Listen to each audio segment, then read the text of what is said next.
Shalom Yasharel, Shalom. How's everybody day? How's everybody been? So today we're gonna drift off a little bit. We're gonna digress a little bit into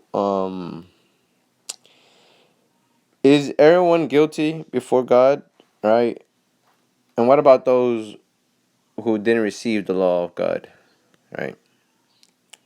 So let's go to the book of Romans, chapter 3, verse 19.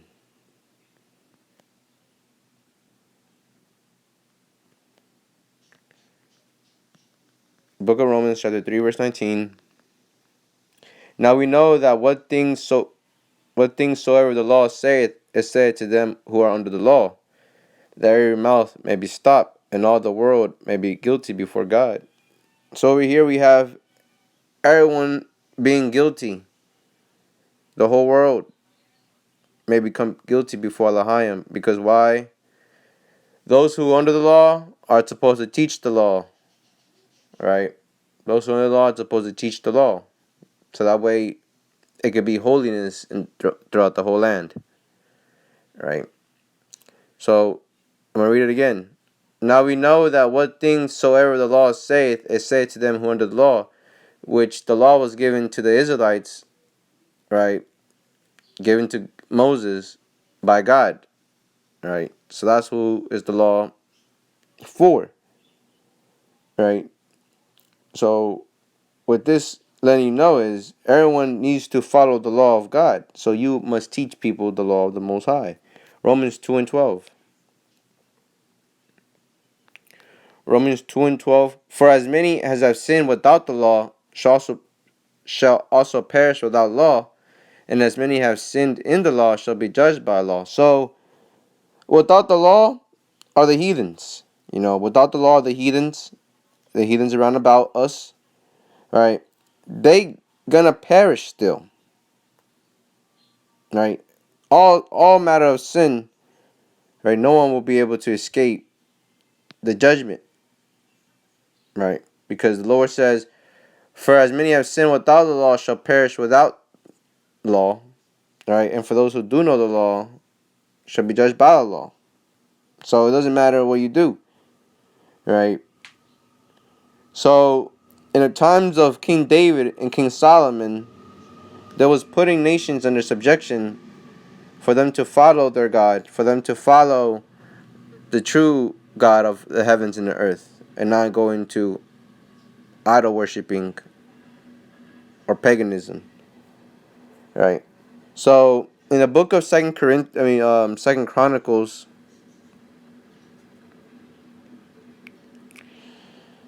chapter 6, verse 32, it tells you something about the strangers, the other nations. So chapter 6, verse 32. Moreover, concerning the stranger which is not of thy people, Israel, but is come from a far country for the great name's sake, and the mighty hand, and the stretched out arm, if they come and pray in this house, then hear thou from the heavens. So over here we have this house, which is the house of the Lord, the sanctuary, where people can go there and pray. Right? Over here, Solomon is saying more to the strangers that are far from this country, right? For the Most High's name's sake, let them come and pray in this house. Verse 33. Then hear thou from the heavens, even from the dwelling place, and do according to all that the stranger calleth to thee, for that all the people of the earth may know thy name, and fear thee, as thy people Israel, and may know that this house which I have built is called by thy name. So it's called by thy name of Yahweh. It's called by the name of the Lord. So here you have Solomon building the temple, the house of the Lord, for people to come in and worship and pray unto the living God, for them to fear him, for him to know his name. That who does he be around? Right? Who is his dwelling place at? Right?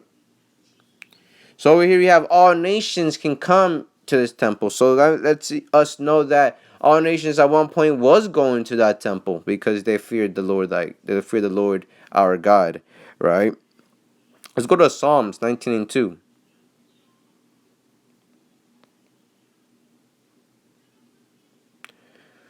Psalms 19 and 2.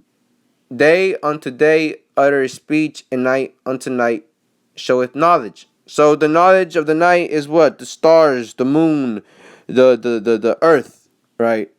And uttereth speech, and night unto night showeth knowledge. That's the knowledge, because all you see throughout the whole day and the night, right, is nothing but signs of the Most High, of the stuff that He has manifested through His powers, right? It's all through God. So even the nations, they understand by looking at the stars, the moon, right? They understand that those things was not created by itself. Some entity, some form known as God created those things. So even the nations know that there is a living God, right? Verse 4. Their line is gone out through all the earth, and their words to the end of the world. In them hath He set a tabernacle for the sun. So we hear that tabernacle for the sun, which is that knowledge. The knowledge is known by the sun and moon, right? And stars and earth, right? So let's go to Romans chapter 1, verse 19. Verse 19. Because that which may be known of Elohim is manifest in them. For Elohim has shewed it unto them. For the invisible things of Him from the creation of the world are clearly seen, being understood by the things that are made, even His internal power and Godhead, so that they are without excuse. So you cannot say, right, that there is no God, right? You cannot say that this stuff, it came by evolution. You can't say that. You can't say that, because it's through God's power, through His manifestation, all these things are here, right?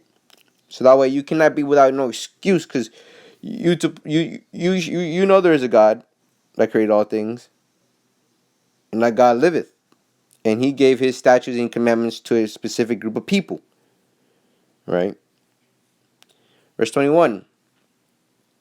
Because that when they knew God, they glorified Him not as God, neither were thankful, but became vain in their imagination, and their foolish heart was darkened. So they knew God, but they didn't glorify Him as God. Instead, they was making what? Imaginations of depicting that this is God. So what they was doing, they was making statues, they was making victuals, right? They was doing all these little ornaments to say that that is God, right? Which that's what they do nowadays. You have like Jesus pictures all around, and people somehow just bow down and worship to it, right? We have Saint Mary, right? We have the big giant stone right there, down there in the Mecca, right? So all that stuff is vain through people's imagination, thinking that God is there, thinking that God dwells there, thinking that that is God, right? Because we all know that God is in the heavens, right? We all know that, right? So it's through their vain imagination, right? Let's go to Isaiah chapter 40, verse 17. Isaiah chapter 40, verse 17. All nations before Him are as nothing, and they are counted to Him less than nothing, and vanity. Right? So over here, the nations before Him are vain. They're less than nothing. Right? Romans 10 and 18. Romans 10 and 18. But I say, have they not heard? Yes, verily, their sound went into all the earth, and their words unto the ends of the world. Right? So over here, all nations prayed to God and knew the law because of Solomon, because of King David, because these people put them under captivity. down to Joshua, right? The judges. We always been putting these nations under captivity, under the captivity and the knowledge of God. Right? That's all there is. Right? But through their vain imagination, they depict little victuals to say that is God, and somewhere people go into that type of stuff. We're not supposed to go into those type of things, right? We're not supposed to be idol worshippers, right? We're not supposed to be bowing down praying to some victuals. We don't do those things, right? The other nations do those things. Therefore, we teach them not to do those things, right? Verse 18, but I say, have they not heard? Yes, verily, their sound went into all the earth, and their words unto the ends of the world. Right? So over here, everybody has heard. The Most High has heard everybody. Right? He doesn't mean he has to answer somebody. Right? Or he does also stops his ears from listening to you. Right? According to Proverbs 28 and 9. Let me see if I can 28 and 9, Proverbs 28. He that turned away from He that turneth away his ear from hearing the law, even his prayer shall be abomination. So we hear even his prayer should be abomination, meaning the Most High doesn't want to hear your prayer. He finds it filthy, he finds it wicked. Right? So let's go to the book of Deuteronomy, chapter 32, verse 21. Deuteronomy 32, verse 21. They have moved me to jealousy with that which is not Alahayim. They have provoked me to anger with their vanities. And I will move them to jealousy with those which are nigh people. I will provoke them to anger with a foolish nation. So here Mosiah say he's going to provoke us to jealousy with a people, right, that are not a people, which is the other nations. The other nations are not a people, you know what I'm saying? Because they need to be taught. They need to be taught. That's what it is. They need to be taught, right? You're supposed to teach them the knowledge of God, right? By them not knowing God, it errs the world because people go after their own vanity, right? People go after their own foolishness, right? So you have to let them know about God so that way they don't go into those type of things. They don't go into their own vanities. They don't go into their own foolishness. Instead, they become subject to the power of God. So with that, that lets us know that everyone will become guilty, right? Those without law and those with law, right? But the Israelites must teach everyone, all nations, right, to be under Christ, to be under Christ, right? Let's go to the book of 2 Corinthians 10 and 4. For the weapons of our warfare are not carnal, but mighty through God to pulling down of strongholds. So over here we're putting down the strongholds of the governors, of the kings of the earth, right, of the state, right? We pull down the strongholds. Casting down imagination, meaning they're not supposed to be ruling. We're the true kings, we're the true rulers. And every high thing that exalted itself against the knowledge of God. So anything wants to exalt itself against the knowledge of God, we cast that down. Right? And bring into captivity every thought to the obedience of Christ. So even the thought needs to become an obedient to Christ. You have to be put under Christ. Right? And having in readiness to revenge all disobedience when your obedience is fulfilled. So here we have all readiness to revenge all disobedience that goes against the knowledge of God. Right?